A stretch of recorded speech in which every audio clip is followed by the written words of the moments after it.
Hi everyone, thank you for coming back to my channel.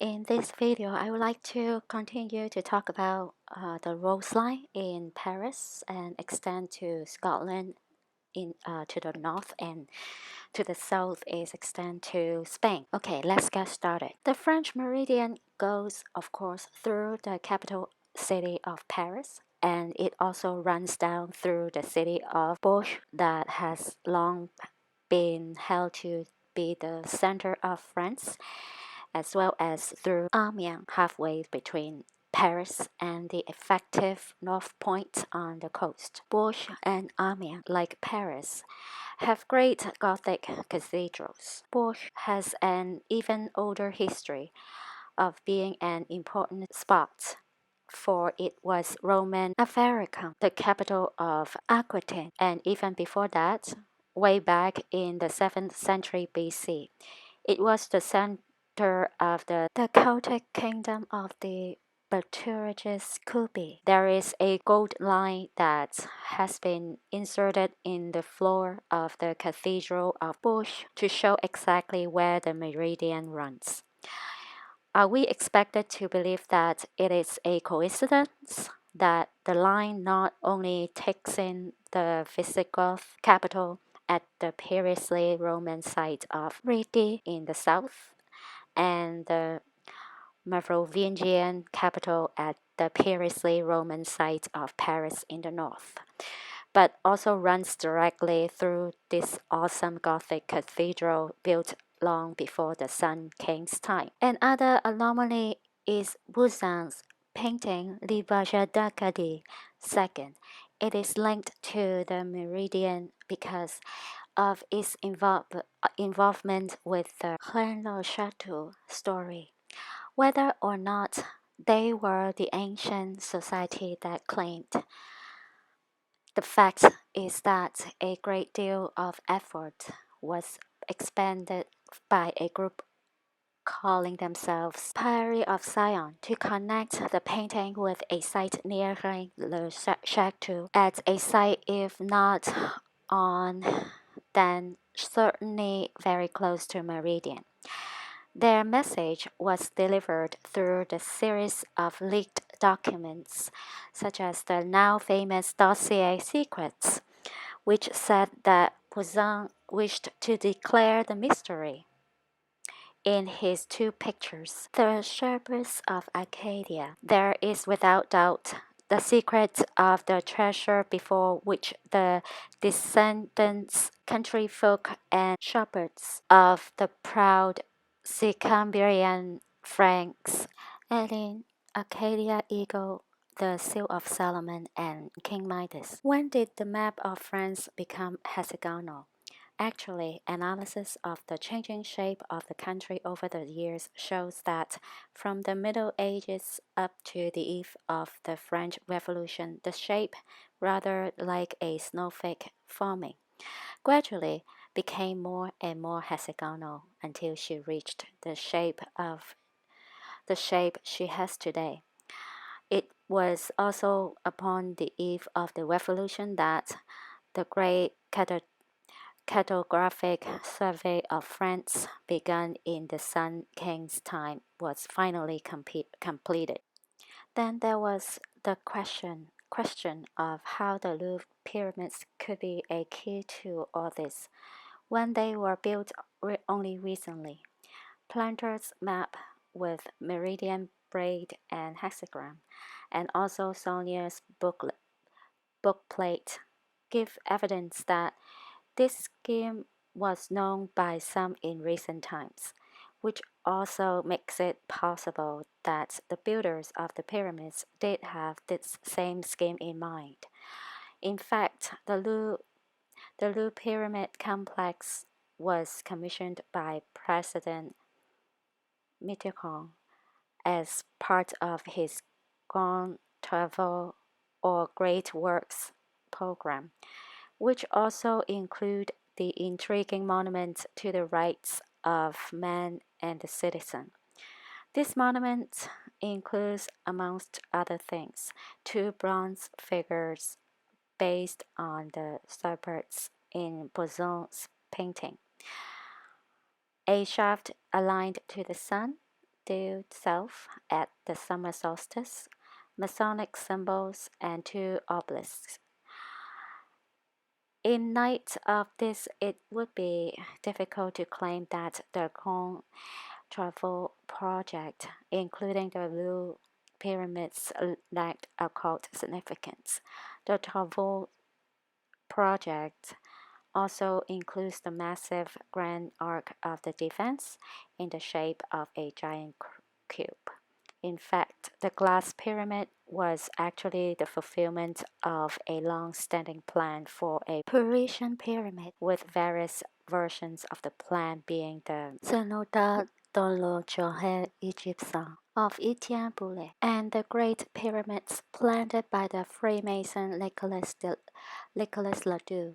Indeed, even before Napoleon, during the reign of Louis XIV, a pyramid to the glory of the Sun King had been proposed for the Concorde of the Louvre by architect François Dubois, and later a large Baroque pyramid with a statue of Napoleon on top was designed by the architect Louis-François Leroux to be located on the exact spot where the glass pyramid now stands.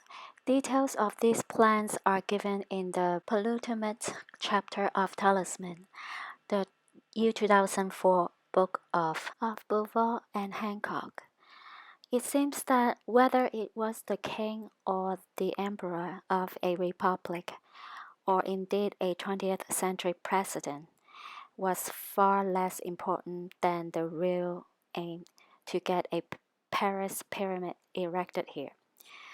This was partly because they believed that the Great Pyramid of Egypt stood on an ancient Egyptian pine meridian that bisected the Nile Delta. But what ultimately got built also had the inverted pyramid, a symbolic reference, it would now seem, to the location of Paris at the 3/4 intersection point along the French meridian.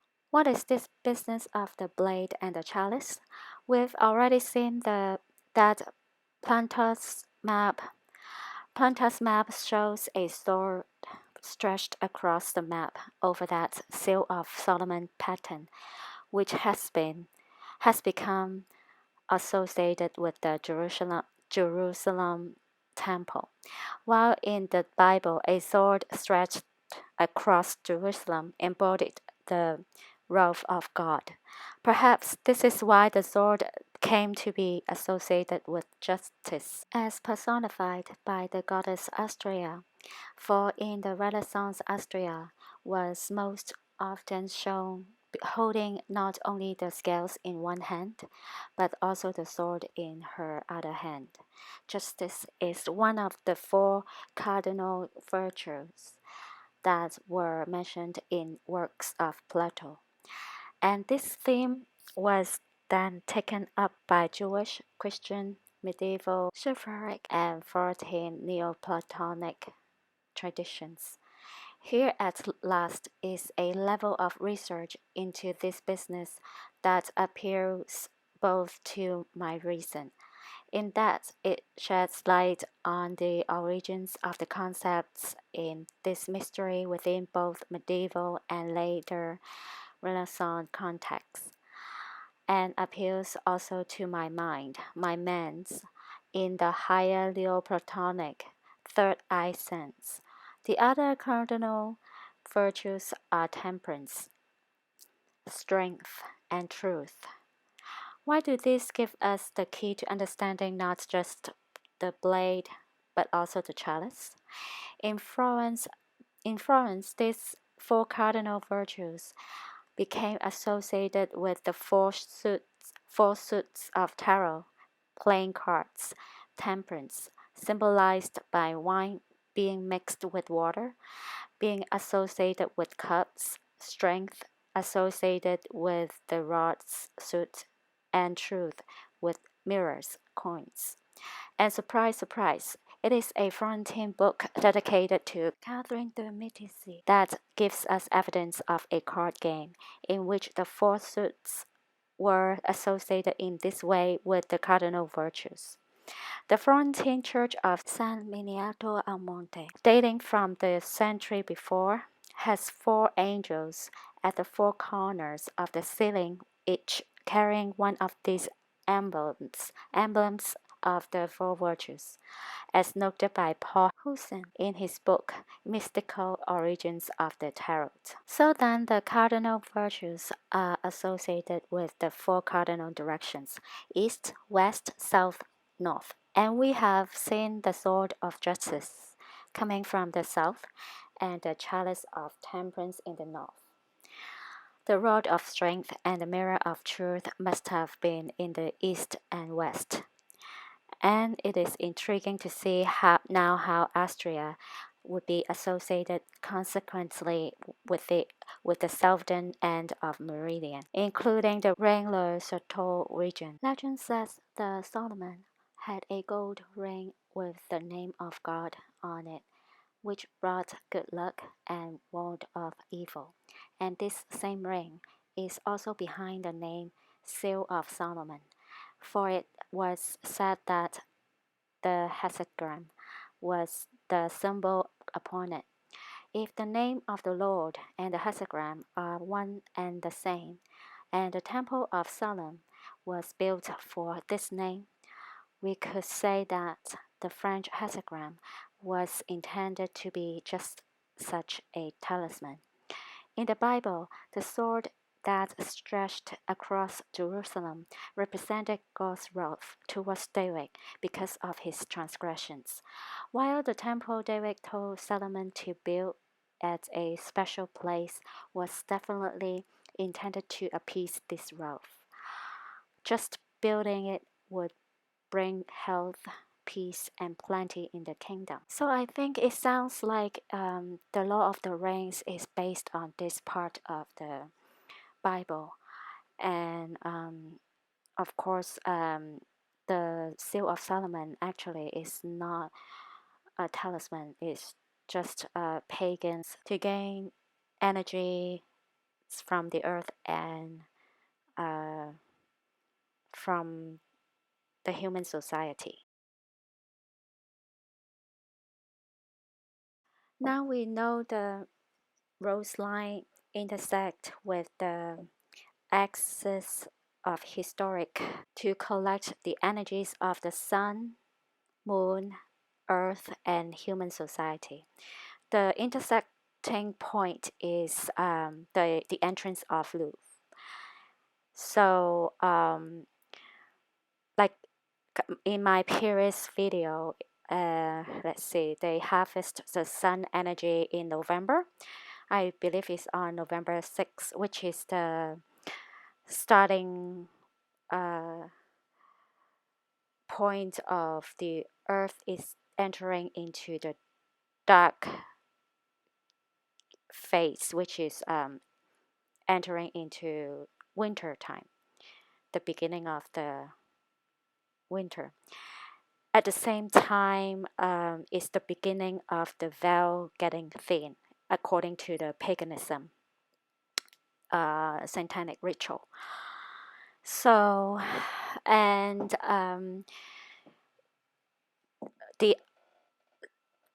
when the sun, the sunlight directly goes through the axis of Historique is, I believe, it's in May, the May Day, May 1st.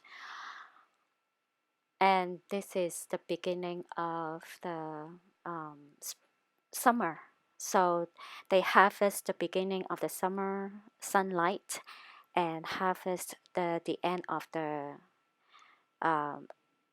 fall sunlight, which is the end of the autumn sunlight, which is the beginning of the darkness on Earth. That's why Paris is the most significant city on Earth, based on the Roseline passing through the center of the France and cut it in half. And So the satanic ritual sacrifice is significance in the city of Paris. In the next video, I will discuss how Notre Dame Cathedral connect to the Roseline and his axis of Historique.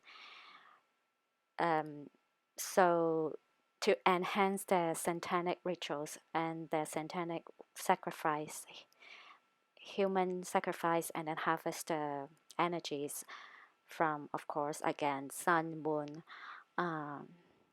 earth, and human society in order to prepare for the end times, which is right now.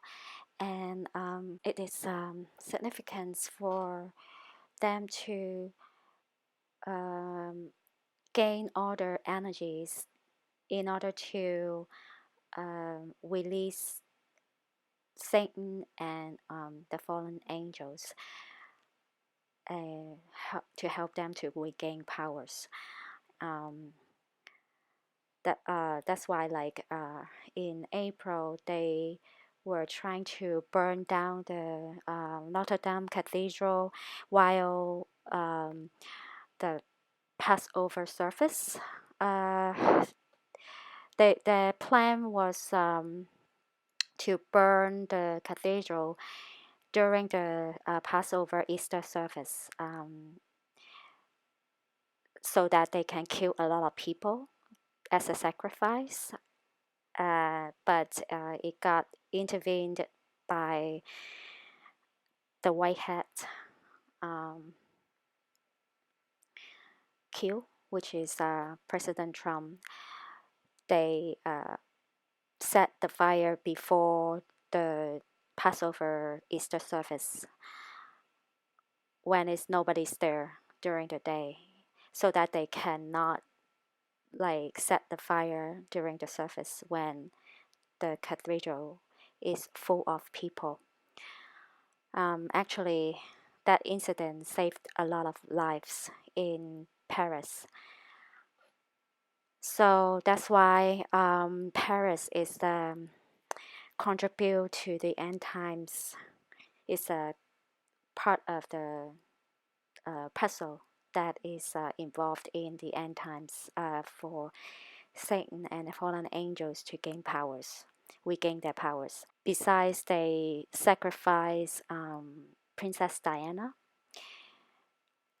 Of course, this is part of their plan because Diana is a goddess that they worship in the ancient times in Paris and Rome. Okay, I'll talk to you guys in the next video. Bye.